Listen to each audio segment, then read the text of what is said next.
పుట్టపర్తి నియోజకవర్గ ప్రజలందరికీ పేరు పేరున నా హృదయపూర్వక నమస్కారాలు. నేను మీ పల్లె రఘునాథ్ రెడ్డిని, మాజీ మంత్రిని మాట్లాడుతున్నాను. గత 30 సంవత్సరాలుగా నల్లమా నియోజకవర్గాన్ని, పుట్టపర్తి నియోజకవర్గాన్ని ఎండనక, వాననక, పగలనక, రాత్రినక అహర్నిశలు కృషి చేశాను. అభివృద్ది పథంలో నడిపించాను. మీ అందరి ఆదరాభిమాన ఆప్యాయతలను అపారంగా చూరుకున్నాను. ఎవరు చనిపోయినా, యాక్సిడెంట్ అయినా, ఇల్లు గాలిపోయినా, హాస్పిటల్లో ఉన్నా 108 రాదు, బంధువులు రారు, భగవంతుడు రాడు, పల్లె రఘునాథ్ రెడ్డి వస్తాడు అనేది నగ్న సత్యం.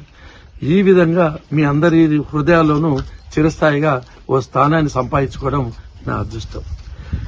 ఇప్పుడు శ్రీ భగవాన్ సత్యసాయిబాబు గారి ఆశీస్సులతో, ప్రియతమ నాయకులు నారా చంద్రబాబు నాయుడు గారి సహకారంతో, మా కుటుంబం నుంచినే అత్యధిక విద్యావంతురాలు, కేరళ గోల్డ్ మెడలిస్ట్ అయిన శ్రీమతి పల్లి సుందరరెడ్డి గారు తెలుగుదేశం పార్టీ అభ్యర్థిగా సైకిల్ గుర్తు మీద పోటీ చేస్తున్నారు.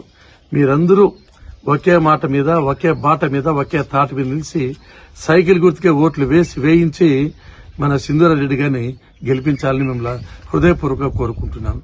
ఇక్కడ ముఖ్యమైన విషయం ఏమంటే, ఇవి సాదాసీదా ఎన్నికలు కాదు. ఈ రాష్ట్రానికి ఒక దశ దిశ నిర్దేశించే ఎన్నికలు. ఒక మాటలో చెప్పాలంటే మన అందరి తలరాత రాసే ఎన్నికలు. ఇది ఈ రాష్ట్ర భవిష్యత్తుకు సంబంధించిన జీవన్మరణ సమస్య ఎన్నికలు.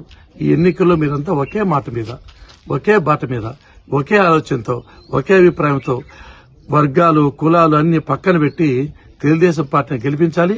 చంద్రబాబు నాయుడు గారిని ముఖ్యమంత్రిగా చేస్తేనే ఈ రాష్ట్రం యువత యొక్క భవిష్యత్తు బాగుపడుతుందని చెప్పి ఈ సందర్భంగా మీ అందరికీ మరొకసారి గుర్తు చేస్తూ, పుట్టపర్తికి పూర్వవైభవం రావాలంటే, పుట్టపర్తిలో మాఫియా సంస్కృతి, బెదిరింపులు, వసూళ్ల పర్వాలు పోవాలంటే, పుట్టపర్తిని ప్రపంచ చరిత్ర పటంలోనే ఒక స్థానం కల్పించినాం కాబట్టి దాని గౌరవాన్ని నిలబడాలంటే వేరే ఆలోచన లేదు, గత్యంతరం లేదు.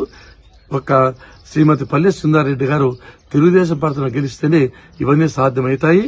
కాబట్టి మరొక్కసారి మీ కుటుంబ సభ్యునిగా మీ అందరినీ కోరుకునేది, తప్పకోకుండా ఈసారి శ్రీమతి పల్లె సుందరరెడ్డిని గెలిపించాలని మనస్ఫూర్తిగా కోరుకుంటున్నా. ఇట్లు మీ అభిమాన పాత్రుడు పల్లె రఘునాథ్ రెడ్డి. నమస్కారాలతో.